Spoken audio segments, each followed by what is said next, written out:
Welcome to my channel, The Binge Eating Therapist. I'm Sarah, former binge eater turned psychotherapist, and my mission is to use this space to bring content to you to help you understand your struggle with food and break free from binge eating. I've often heard people use the term, when I binge eat, it's like an act of self-harm. And we know that binge eating harms our health. And for some of you that may be more pronounced than others. Some people, you may have physical issues that have been caused by or exacerbated by binge eating. And so then it's really frustrating that health problems or even the threat of possible health problems doesn't seem to be enough to kind of shock you out of binge eating. I know people who they will read things and watch things to try and scare themselves out of binge eating, and fear is just not a good motivator when it comes to this stuff. So I think first of all, when I'm talking about health, I've said this before, I think in videos, we often assume that means physical health, but we also have mental health and we have emotional health. And so it's really important to try and balance the three. If one is really far out of whack, or a couple of them are really far out of whack, it can seriously impact the quality of our life. So one of the first reasons why your physical health may not be a good enough, motivator for you to be able to address your binge eating is because physical health is not a good motivator to address your binge eating. And let me tell you why. Because your physical health is an accumulation of your behaviour over a period of time. And no one is sitting there and deciding, I'm going to carry on binge eating for the next 6 months. Right? When you're wrestling with binge eating, you are in that moment trying to decide whether to binge eat now or not. And if you binge eat now, chances are you're saying to yourself, it's going to be the last time. Now, one binge is going to have no impact on your overall long-term physical health. So in that moment, whether you choose to binge or not, that one time isn't going to impact your physical health. Because then there's always tomorrow.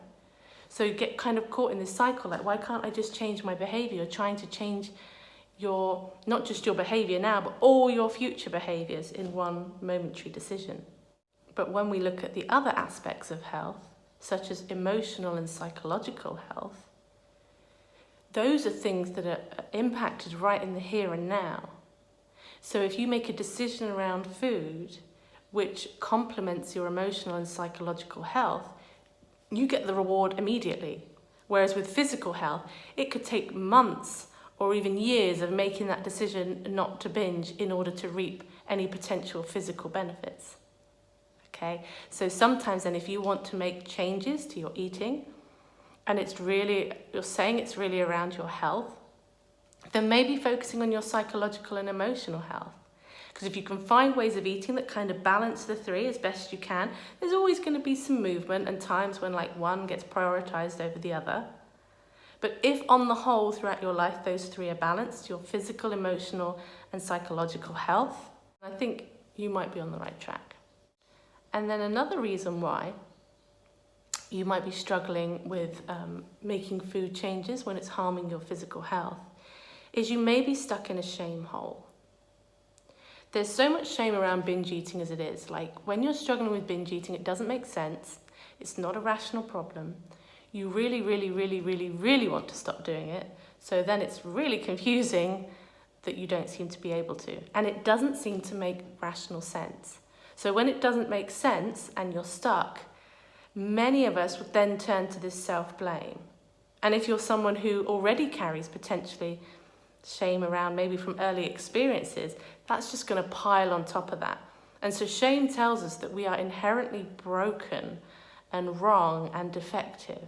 Well, if you're already a broken human being, who cares about your health? That's what it's like in the moment. When you are feeling or close to those shame points, you just want to eat.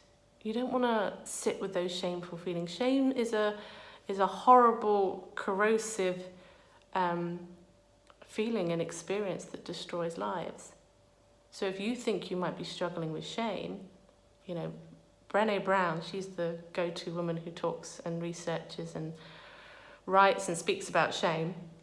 And you can look her up, watch some of her stuff and see if it resonates with you and listen to the things that she talks about in order to help us rid ourselves of shame, or at least reduce shame. Or if you're able to, you can get some counselling, because this is the kind of thing that counsellors and therapists work with all the time, is people come because they feel like there's something wrong with them. And if you are stuck in those feelings of shame, Brené Brown says that shame corrodes the very part of us that believes we're capable of change. Like if you think you are, and you really believe, like at the deep level, you believe you're unworthy, why would you make those hard decisions that might serve you in the longer term? You're just not motivated to be able to face the discomfort, because sitting with the discomfort means sitting with the shame. And we will do a lot to avoid shame. And then the third thing I wanted to talk about was the role of black and white thinking when it comes to health and binge eating. So let's use the example that maybe you have a food intolerance, or you have some IBS, or you have some kind of digestive, non-specific or specific issues. And you're saying to yourself, you're still binging, and you're saying to yourself, tomorrow this has to stop. Tomorrow I'm going to eat like this.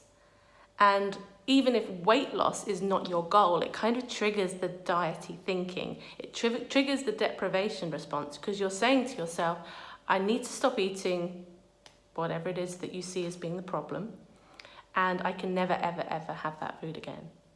So then what happens is you're stuck in that last supper eating cycle, because tomorrow you're going to completely cut that out.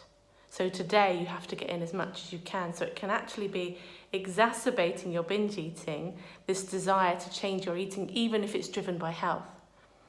And the all or nothing thinkings will say as well, let's go with the lactose intolerance example. You might be eating a lot of foods with lactose in when you're binge eating, and you think you should be eating zero. So this is where you are, eating a lot of foods that are causing you problems, and this is where you think you should be never ever eating foods that cause you problems. Okay, well, what is that? That's not even halfway, right? What is the next step that's moving you closer to that? The black and white all or nothing thinking doesn't want to take those small steps. It will say, well, that's not enough. It's not good enough to go from eating X amount to, 2/3 of that amount, whatever it might be. We're thinking to ourselves, it's got to be all or nothing. And that's going to keep you in the binge eating cycle. So it's really, I suppose, trying to find a way to manage your own mind, manage your own tendency to black and white thinking, and be prepared to take the small steps. Now, let's say for you, the health problems are bigger, and maybe it really is important that you overhaul your diet quite significantly in order to look after your health. Well, we need to balance it, because you could look after your physical health, but if you destroy your mental and emotional health at that time, what's it all for? What's the point in having amazing physical health if you're not able to enjoy it because you're so unhappy in your mind? But if you are really looking at trying to make the big changes, can you take a leaf out of the AA and 12-step book and just make a daily decision about it? Because it's almost like playing a mind trick with yourself. Because if you're saying, right, I have to completely overhaul my eating and eat this way, you're going to be triggering off a lot of last supper eating, and maybe the binge eating gets worse. But if you say to yourself, okay, just today, I need to stick to this way of eating to really take care of my health. And then tomorrow, I will sit down and make that decision again. So you can always choose to go back to binging. You'll say, well, no, I don't want that as an option. But unless it's an option, you won't feel free. So you'll end up feeling confined, and you'll end up binge eating anyway, because the compulsion will take you over. So if you make this daily decision, it's almost like this mind trick where you can say to yourself, okay, well, if I'm really struggling to stick to my plan today, then tomorrow I can choose something different for myself, and then check in with yourself tomorrow. It's like there's part of us that gets scared or just rebels at the thought of being told you can never ever have this again. You have to eat in this certain way. But taking it one day at a time, because when the mind jumps to the future, it's always surprised me actually, and it used to confuse me, but I think now I get it with the binge eating stuff. I used to get confused by people who were sober alcoholics, and they hadn't had a drink in, let's say, 15 years, and they still would never say, I'm never going to drink again. it was still a day by day. It's almost like the minute they say to themselves, I'm never going to drink again for the rest of my life, that compulsion to have a drink has the potential to be ignited. We could look at it in a similar way when it comes to binge eating. So I think what I really want to say to you is that if this is something you're struggling with, you're really not the only one. It's something I come up against a lot. And I know, I said this at the beginning, I just want to say it again. I know it doesn't seem to make sense that you can't just make yourself change your food, even though you seem to have a really good reason to do so. I think one thing that I would like to say before I end is that self-compassion is not letting yourself off the hook. People think they need to scare themselves enough and feel bad enough, and then they'll change. But I don't think that works. I don't think that doesn't bring about healthy change. If I just feel bad enough, then I'll force myself to change. Like, when it comes to health, really asking yourself about the mental, the emotional, and the physical. You'll say, well, binge eating harms all three. But actually, for a lot of people, there's a lot of emotional stuff going on. And in the moment, staying with the emotion feels worse than binge eating, right? So there's something about prioritizing emotional health. And emotional health means acknowledging what's going on at the emotional level. So rather than focusing on the physical health, which trips people up a lot, can you ask yourself some questions and have a bit of self-reflection around what emotional and mental health looks like for you? Anyway, I'm going to leave it there today. I'll see you on the next video.